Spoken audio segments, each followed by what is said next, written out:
Got my own take on the row down below. You'll hear it.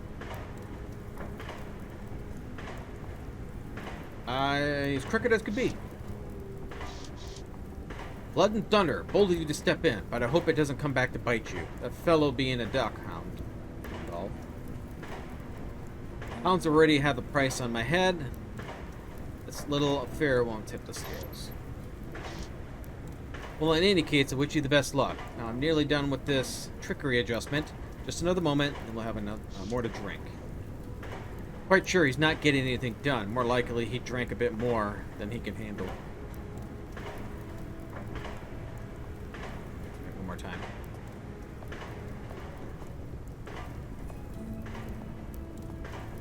Oh, oh. Handle.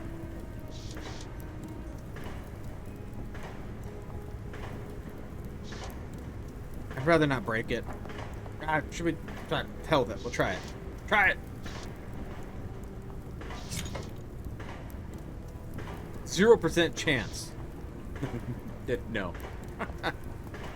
No. Okay, so we gotta go back out the way we came in.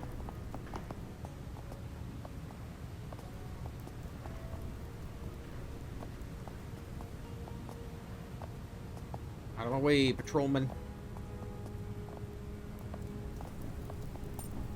Okay, so what is this drink that I picked up? Laudanum.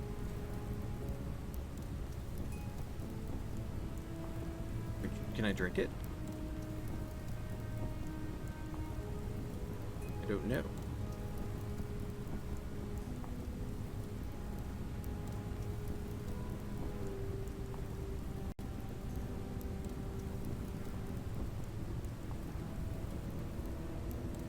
If I can, I don't know how to use it.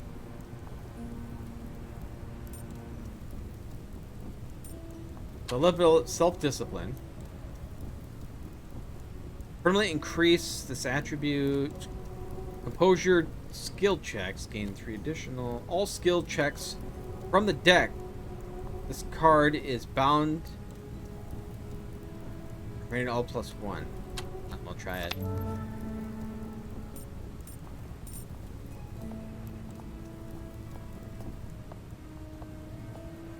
This is their hiding spot, I'm pretty sure.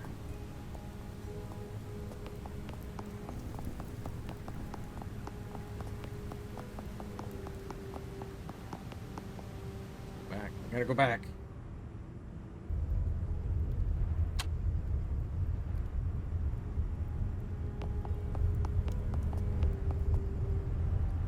Nothing for a barrel of moonshine. No, let's not drink. Self-discipline, right? Self-discipline.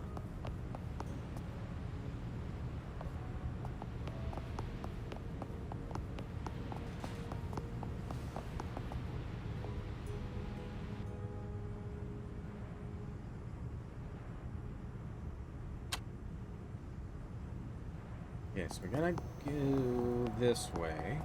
I can't go through the gate.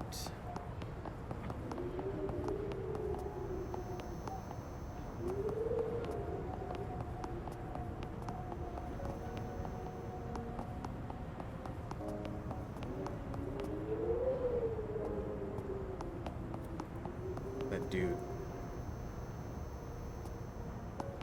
Alright. Waiting with a cold stare and a hand on his flintlock. All done mucking about down there? About time. How do you know that? Smell, most likely. You can smell it on me? Might say. He's hiding something. Perhaps some mystical talent.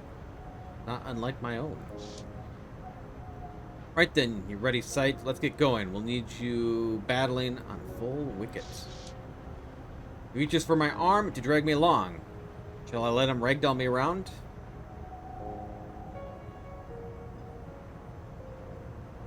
No. No one takes my arm. With my stature, I should get the best of it. Still, it is a question of speed and dexterity. Stomping on his toes, I'll pass for his handgun. But he swats him away like I was a child. You can't shake me off. I'm not one of your deads. Soldier's cold and steely glaze. He must have seen combat. Scores of bodies like I can't imagine. Scores of bodies. Whatever thoughts were crossing my mind in a frozen place, like watching a busy intersection warp into slow motion, then hold entirely still. I cannot even think about what that means. 10 vigor. Oh my god, I'm down to 10 or 20.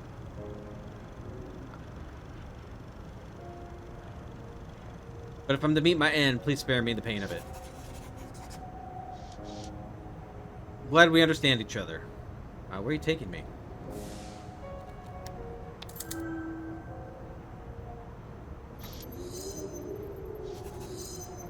Somewhere would be more comfortable. I suppose I had it coming. It seems like London left you behind. Humor me for this evening. Otherwise, I'll deliver the bounty and I won't have wasted my time. Alright. Your headache rages with a fierce second wind. Every step is a hammer and nail in your sight. The stranger's reckless pace only makes matters worse. His arms like a vice grip, dragging you down the maze of twisted alleys until at last a string of paper lanterns appear, poised in a sickening sea of light. The cherry glow of Red Lantern Lane. With waves of jasmine and sandalwood incense, memory washes fear away. Might be the only place that could convince you to keep on living, even just for a night. The gas mantle above the door fills you with fondness, cleansing the rust of your mind gouging hangover. You've arrived at Red Lotus Den, the only place you've ever felt at home. No need to be pulled along now, you'll go willingly. How do I get health back? Happy now? Body aches, persistent nausea from physical standpoint. I'm barely holding it together. Allow me to rephrase. Have you ever been happy? Recollection?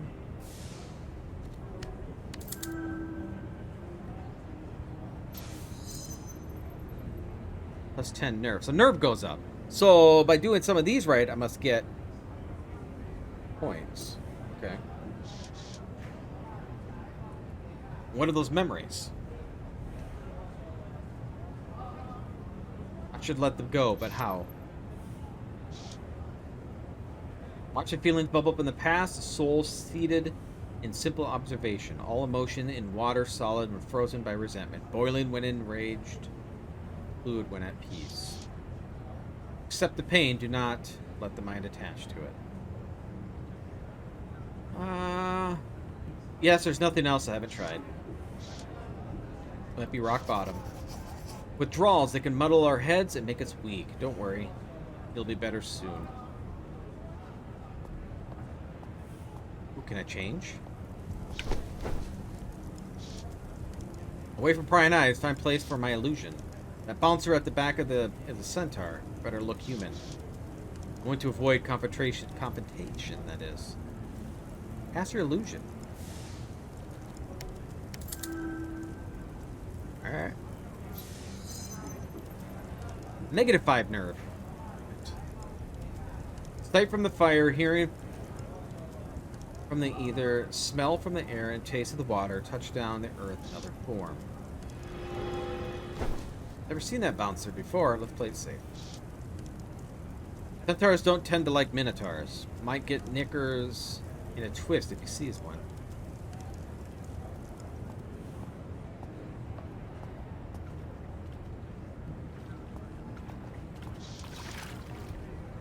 Take a bath. Get rid of that smell. Oh, alright. I'm back up to 30 vigor.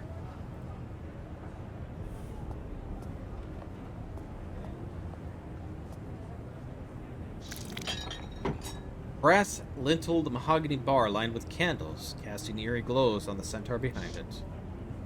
His equine muck sweat cuts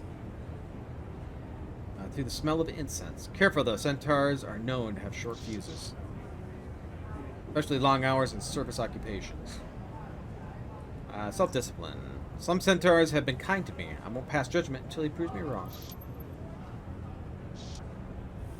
How about Mr. Browncoat? He's rather unique. Hi, Bixby Browncoat, the owner here at the Lotus.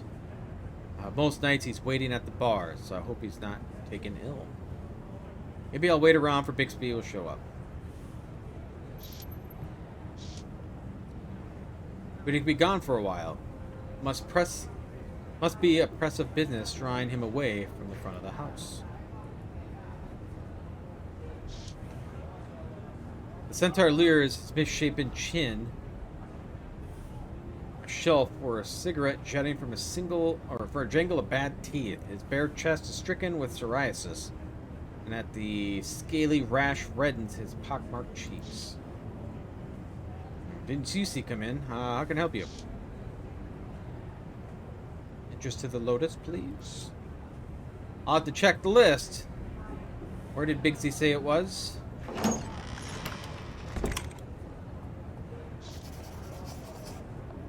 Out trots Mr. Browncoat. Surely come to see the fuss is all about. He has distinguished long-faced countenance, sporting a gold pocket watch and a lavender-tinted pince nez, what is pince? Glasses.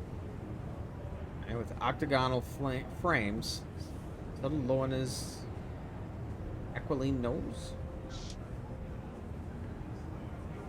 There's a delta of wrinkles around his eyes. Same sienna brown as his shiny coat of fur. Now here's Atticus. He's happy to have arrived in human form, although he knows it takes a lot of energy. Glad to see you, Bixby. And you as well, Atticus. I'm glad to see you've brought us some brand new customer. Now then, paradise waits beyond the curtain. So much reading.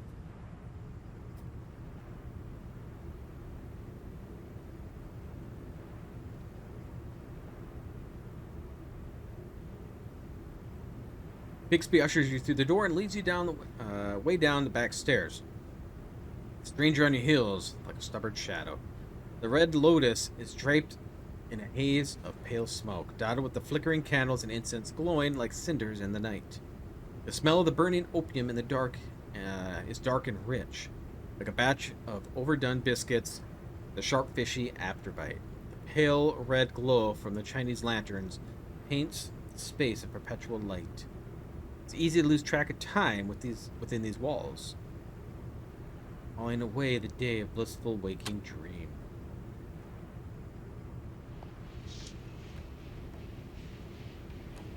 That gear-clattering racket.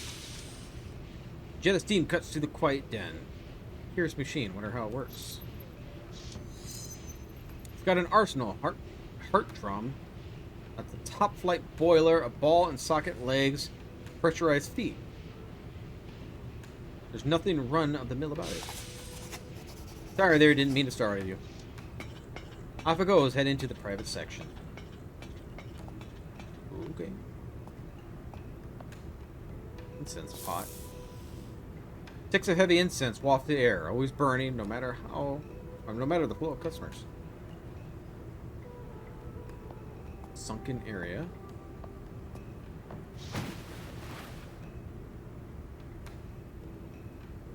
Floor pit has benches, tough upholstery, and pillows costing a hot penny an hour. Half a penny, okay. So late that even the addicts have gone home. Just before sunup, the only time Red Lotus is empty.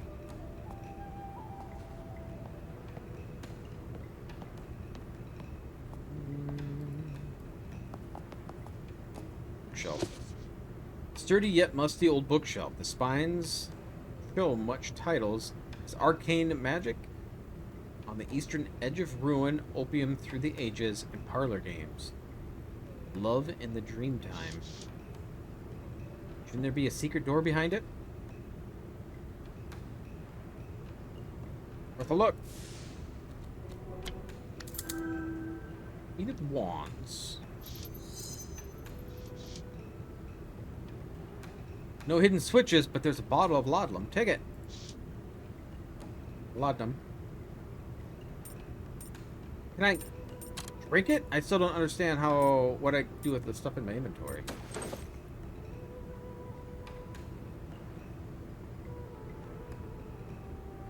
I don't know how it works. I'm assuming it mentions it's medicine. I was wondering if it would heal my, heal me, but... what I look like in human form.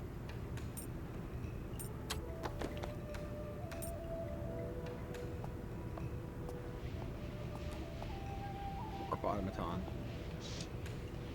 Evening, stranger. The dwarf has a warm and amiable look. The sort of lucid blue eyes couldn't stay angry at. His gaze is so sharp and clearly intelligent that I find myself intrigued. Below his crystal blue eyes is a broad nose and a red mustache. So full that it might have crawled off his face and built a cocoon. His beard is as red as a skinned rabbit, braid and brass ringed in the common style. I figure the brass ring in my own goatee. It's as stringy and coarse compared to his elegant bristles. How do you do? Just fine. Some kind of inventor you are. Or are you? My name's Theodore Redgrave, brother of Boffins. Technical experts. But call me Teddy, most people do. No clue what a boffin is. It told me right there. Boffins, eh? Or eh? Oh yes, the Red Society funds all kinds of industrial research nowadays.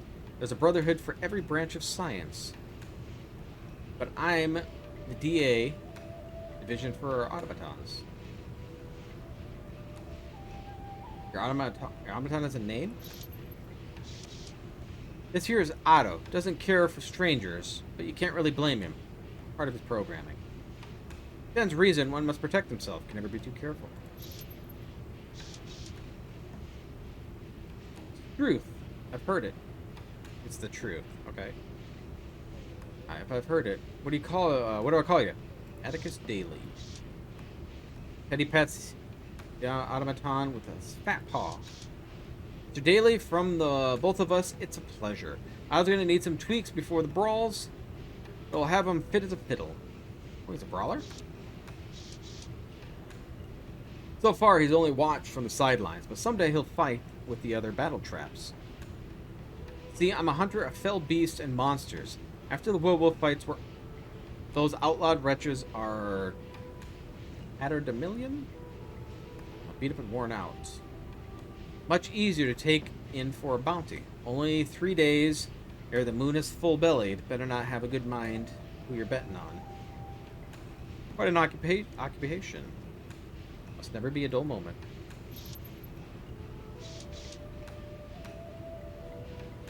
There's true. I just knew you were a man of culture. Come to think of it, a stature like yourself could make an opportunity. Would you have any interest in joining my docket? I could pay you handsomely. Not my taste, but I could be convinced the purse was right. A man's got to eat after all. Well, I'm pleased to be acquainted. Perhaps our paths will cross again soon. If I had a little scrap to sell you, would you be interested? Sure, those cogs are worth a bit of sterling. I'll sell them.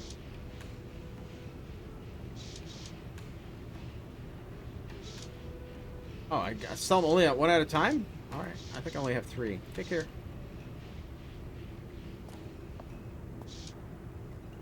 Lattice wooden screens, high back seating provided some comfort and privacy for those that can afford it.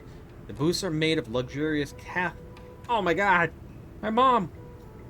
They're made of calf leather, well oiled and plush with dimpled riveting. Delicate china and exclusive menus to the den's offering are available for those more discerning tastes. Seems you're in for a treat on account of a stranger's pocketbook. Fat as a Christmas goose. Show a little restraint.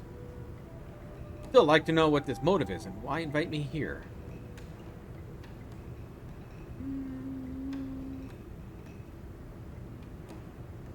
He could have just killed me and collected on my bounty, but he didn't. Yeah, I guess you should hear him out. Yeah, I like that. It's worth seeing what he's after. Dang old crone, quit talking. Infuriating, but can't keep the crone from intruding. Nonetheless, the stranger is waiting for me. Get on with it.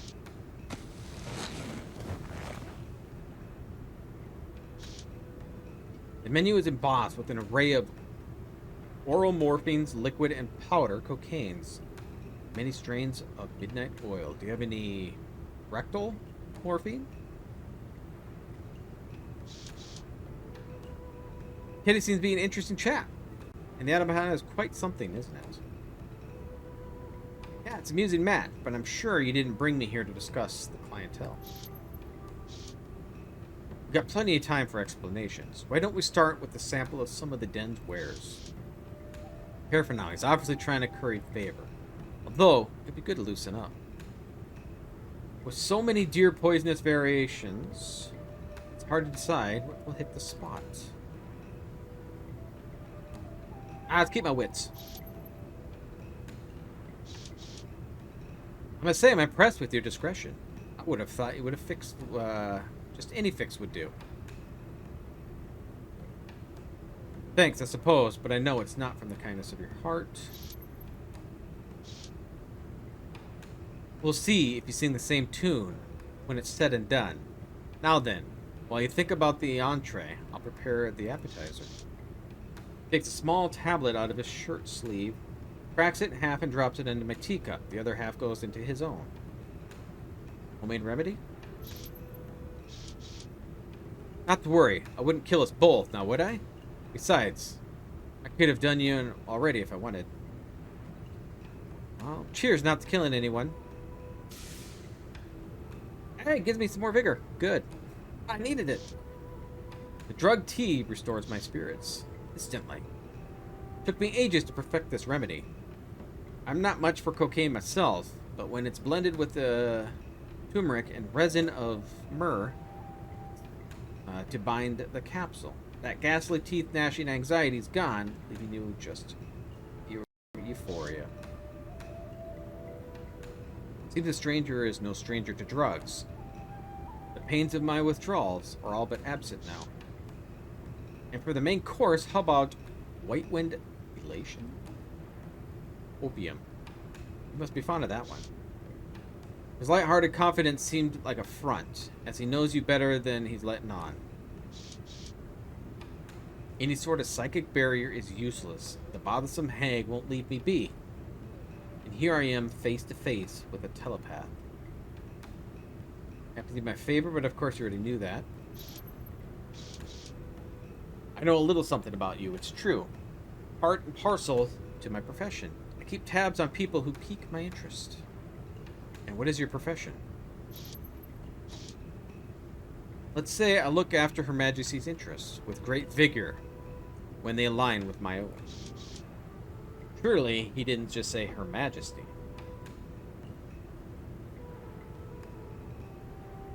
On with it. What else do you need to know? That depends. Do you want the details or shall I summarize? How about the details?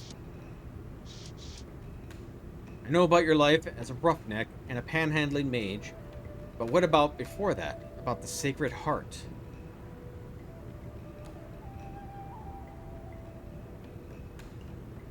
It's where I grew up before I looted the nuns' offer and took the streets. I gathered as much, but I'm not sure about is your parents. I never knew my father, but it took him for dead, so I guess my mother couldn't afford to feed me. Sometimes I can remember what she looked like, but only in dreams. As if the pane of frosted glass, her face on a train departing. And you never heard anything from the sisters about your parents?